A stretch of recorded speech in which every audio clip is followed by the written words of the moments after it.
I used to love the silence of the countryside, the way the wind moved through the trees, the way the barn door creaked when no one touched it. It used to make me feel safe, like the world had paused just long enough for me to breathe. Now, that same sound makes my chest tighten, because every time that barn door moves, I remember him, not my husband. Him, the man who wasn't supposed to be there, the man who came when Jack was gone. The man who looked at me like I was still someone worth seeing. It didn't start as anything, just two people passing through the same quiet days. But when you've been invisible long enough, being seen feels like salvation. Jack was always working, always gone. And when he was home, he wasn't really here. His body, maybe, but not his eyes, not his voice, not the part of him I married. I stopped dancing in the kitchen. I stopped laughing at my own jokes. I stopped looking at myself in the mirror because I didn't recognize who I'd become. Tired, faded, forgotten. So when he showed up, with hands that fixed what had been broken for months, with eyes that noticed the smallest things, I felt it. That shift, that ache, that soft, dangerous warmth. I didn't cheat because I stopped loving my husband. I cheated because I stopped feeling loved. So, if you've ever been the one who stayed, the one who held it all together, the one who smiled when you were breaking, then maybe, just maybe, you'll understand. And if you do, subscribe to Heartfelt Tales Unfold, because the truths we bury are often the ones we need to tell the most. And that's where the story begins. I'm 33. I live on a farm that's quieter than most people could stand. Miles of open land, grass that hums when the wind cuts through it, and a barn that's been empty since Jack's dad passed. It creaks at night, groans when it rains. I used to find comfort in it, like it was holding something ancient, something sacred. Now, it just feels like it's watching me. Jack's 38. We met when I was barely 20. He had a steadiness to him back then, hands that knew how to build things, fix things, make me feel like I was the center of something solid. He used to touch me like I was the only soft thing in his hard, working world. But the years wore that down. Work pulled him away, one trip at a time. Supply runs that turned into overnight stays. Then weekends. Then sometimes whole weeks. He'd call. He always did, but the sound of his voice over the phone started to feel like static. Present, but distant. Like he was checking in because he had to, not because he missed me. And when he was home, he was tired.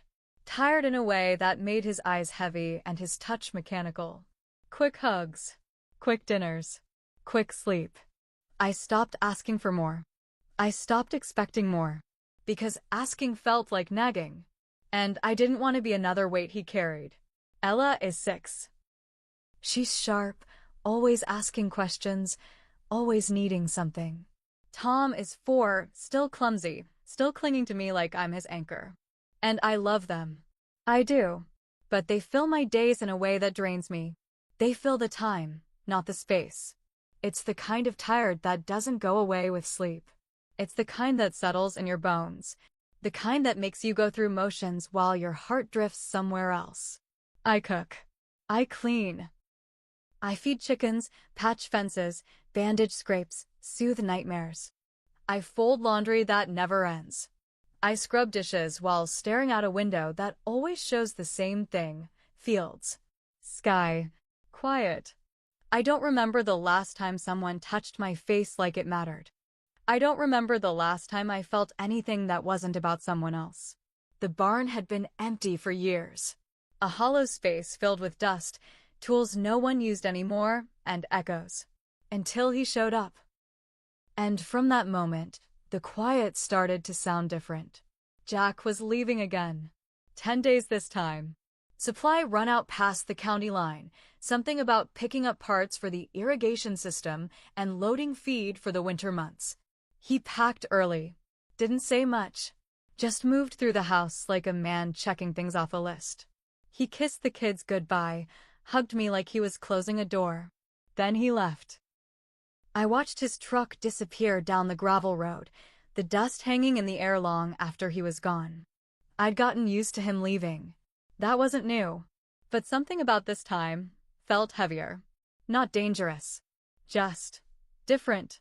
The kind of weight you don't understand until it's already settled on your chest. The first night without him, the house felt louder than usual. The floor creaked more. The fridge hummed like it was trying to say something. The wind hit the barn hard, making that old door moan. And then, the knock. It was just past noon. The sun was high, and I was elbow-deep in bread dough. The kids were drawing dinosaurs on the floor, and the knock made all three of us freeze. We don't get visitors out here. Not unless something's wrong. I wiped my hands on a towel and opened the door slow. He stood there like he belonged. Tall, broad-shouldered. Dirt on his boots. A duffel bag slung over one shoulder. He didn't smile. Just nodded once and said, "Jack said I could stay here a while. Work on the barn. Help with the fencing." I blinked. I didn't recognize him at first. Not really. Just a vague familiarity, like a face you've seen once at a barbecue years ago but never spoke to. "Caleb," he said. And then I remembered. Jack's old friend from high school. They worked on a few harvest crews together. Hadn't seen him in years. I should have called Jack to confirm. I should have asked more questions. But instead, I looked at the barn, then back at him, and said, "The barn's still standing. If you don't mind dust." He nodded again. Said, "Dust I can handle." He didn't bring much. Just a bag and a tired look in his eyes. I showed him where the spare key to the barn was, pointed out the bathroom on the side, and told him where the tools were kept. We didn't talk much. But even in silence, he took up space. Not in a loud way. Not in a threatening way. He just shifted the air. Like the room wasn't as hollow anymore. That night, I couldn't sleep. The kids were fine. The chores were done. The stars were bright. But I lay there thinking about a stranger sleeping in our barn. About how Jack never mentioned it. About how I didn't say no. I told myself it was fine. That I was being dramatic. That it was just an extra set of hands around the place. But deep down, I knew. I should have said no. But something in me was already tired of silence. I told myself to keep a distance. I wasn't naive. I knew what it would look like, my husband gone, a man sleeping in the barn. People talk in towns smaller than ours. I didn't want to give anyone a reason. So I kept it simple. Brought him food. Left it by the door. A plate in the morning. A plate at dusk. Never lingered. Never stayed to chat. Didn't ask how he slept. Didn't ask why he looked so tired. Didn't ask where he'd been all these years. But Caleb, he noticed things. He didn't say much, but he listened. You can feel when someone's paying attention. The kind of attention that doesn't need words. He fixed the latch on the chicken coop without being asked. Hammered down the warped plank on the front porch. Found the leak in the shed roof before I even mentioned it. And every time he did something like that, I'd feel it. That little pull in my chest.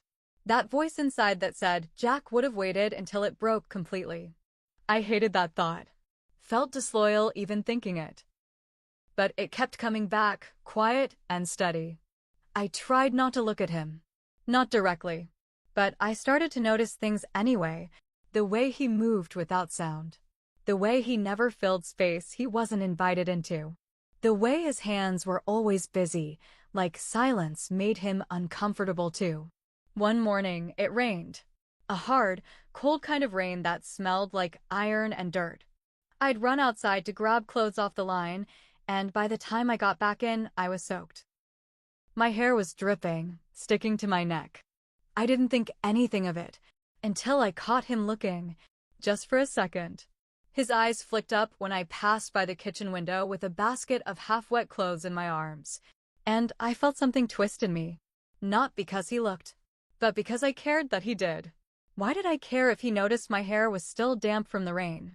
Why did my stomach flip like that? It's nothing, I told myself. Just kindness. Just being seen. I hadn't realized how long it had been since someone really looked at me. Later that day, I was at the sink, washing the dishes from lunch. The kids were napping. The house was quiet except for the soft clink of plates and the steady drip of the faucet. Without thinking, I started humming. Just an old tune my mother used to sing. Something soft, something slow. And I felt it.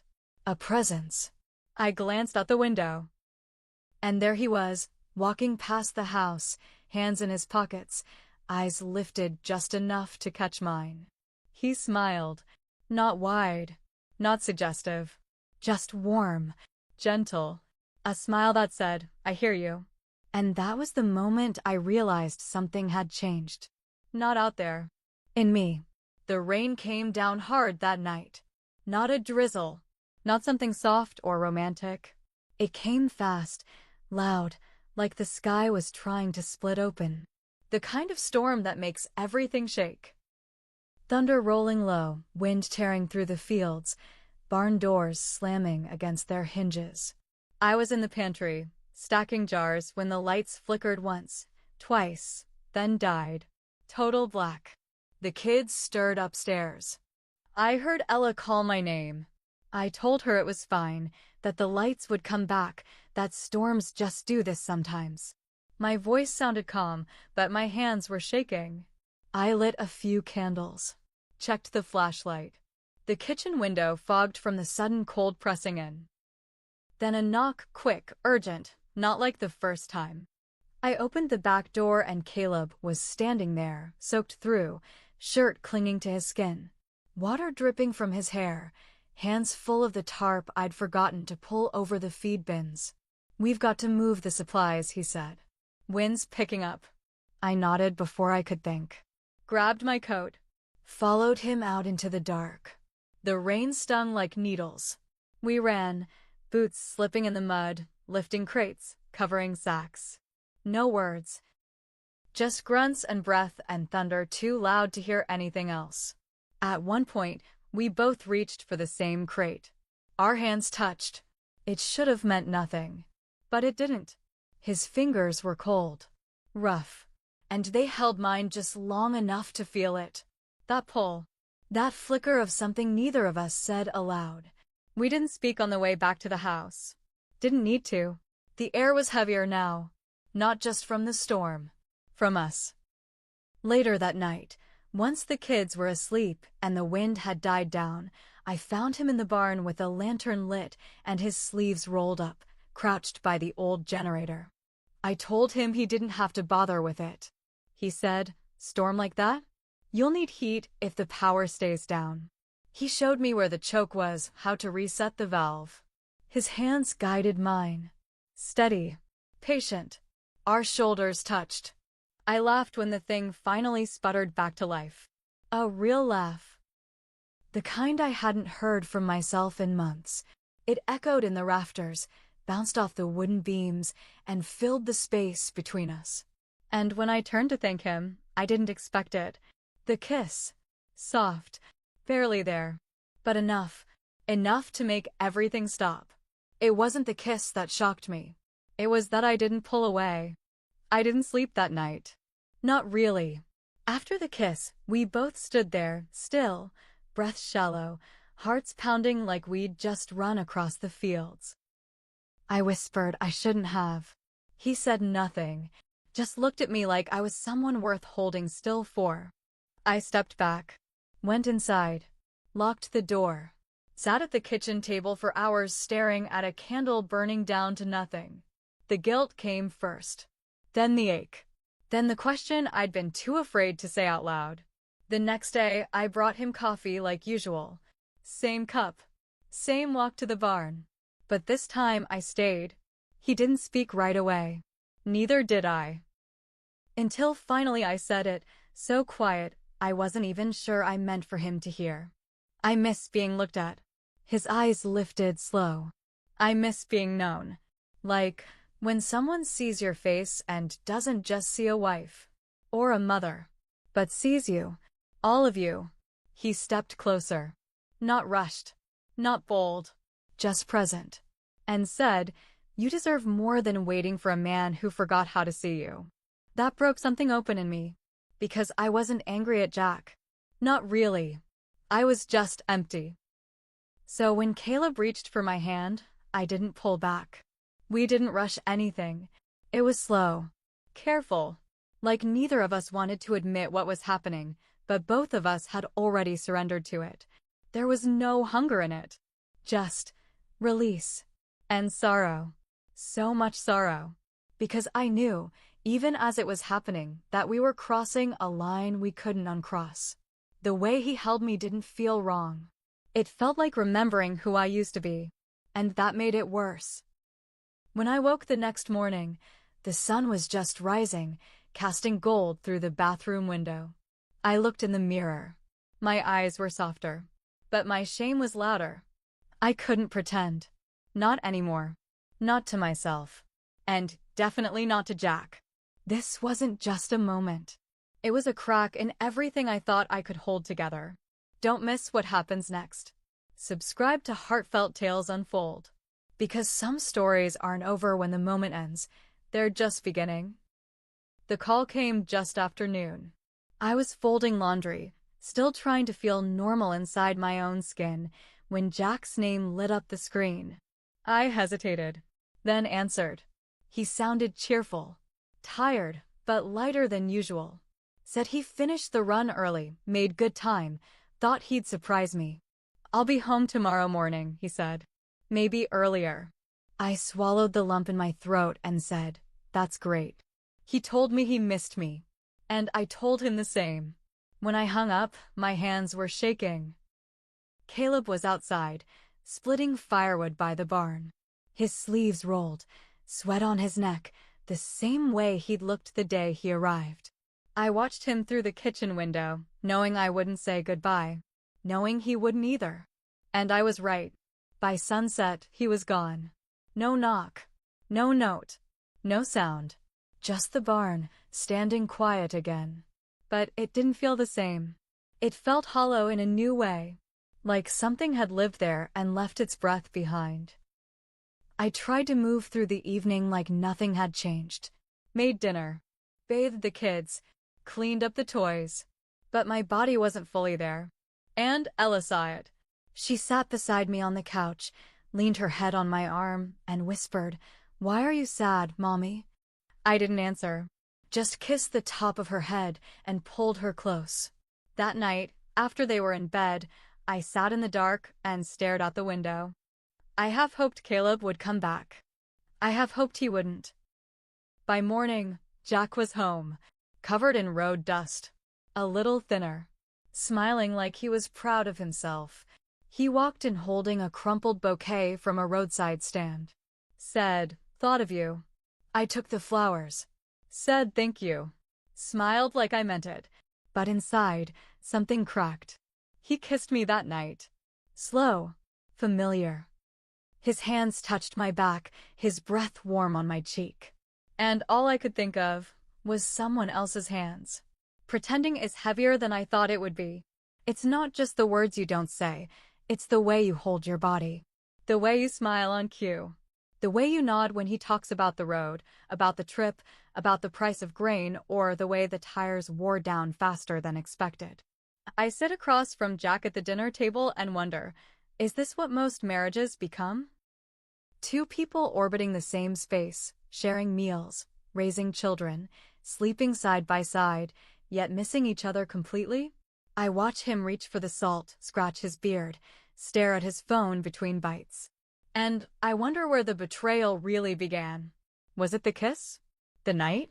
Or was it all the things I never said? The nights I swallowed my loneliness. The mornings I didn't ask him to stay. The way I let him drift away without ever grabbing his hand and saying, "I miss you. I need you. I'm fading." Maybe that was the real betrayal. Letting the silence grow so thick that when someone finally looked at me, I let myself be seen. I don't love Caleb. Not really. But I loved what he reminded me of.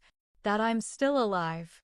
That there's still a woman inside me who wants to be touched gently, spoken to like she matters, looked at like she's more than a fixture in a home. That woman, she came back for a while. And now she's quiet again. I look at Jack differently now. Not with hate, just with questions. Do I resent him for leaving? Or for making me need someone else in the first place? The guilt moves through me like waves. Some days soft, some days hard enough to knock me off balance. But if I'm honest, I don't know if I'd undo it, because for the first time in a long time, I felt something real, something mine. I haven't told him. I don't know if I ever will. Have you ever almost done something, not to betray, but just to remember you were still here? To feel the weight of a hand on your back. To hear your name said like it matters. To be reminded, just for a moment, that you're more than tired eyes and to-do lists. Would you carry a secret like this, hold it in your chest like a second heartbeat? Would you protect it or let it go and watch everything you've built crack under the truth? I still don't know what I'll do. I still wake up some nights thinking about the quiet in that barn. The warmth of his hand. The way he looked at me like I hadn't disappeared. And I wonder, what would you have done? Would you have walked away? Or stayed? Would you have pulled back or leaned in? If you've ever been there, on that edge between longing and loyalty, say something. Drop your truth in the comments. If this story stirred something in you, subscribe to Heartfelt Tales Unfold. The next tale might echo something you've never dared to say aloud. Some betrayals don't begin in bedrooms. They begin in glances. In long silences at dinner tables. In birthdays forgotten and kisses that land on autopilot. They bloom quietly, like weeds in the garden of a marriage. The man in the barn didn't steal me. I was already lost. He just saw what I thought no one else could. The flicker. The ache. The woman still waiting behind all the chores and quiet and years of being needed, but never noticed. I love my husband. I do. But I hate the woman I had to become to stay loyal in his absence. The one who smiled while shrinking. Who never asked for more, even when her heart was starving. We build homes with love. We raise children with tired hands and soft voices. We say we're fine over and over until we start to believe the silence is normal. But sometimes, the walls hear more truth than we dare speak. He's back now. Jack. The house is full again. The lights are on. The kids are laughing. Everything looks the same. But sometimes, I still hear the barn door creak. And I wonder if part of me stayed with him. So, if you've ever been the one who stayed, the one who held it all together, the one who smiled when you were breaking, then maybe, just maybe, you'll understand. And if you do, subscribe to Heartfelt Tales Unfold. Because the truths we bury are often the ones we need to tell the most.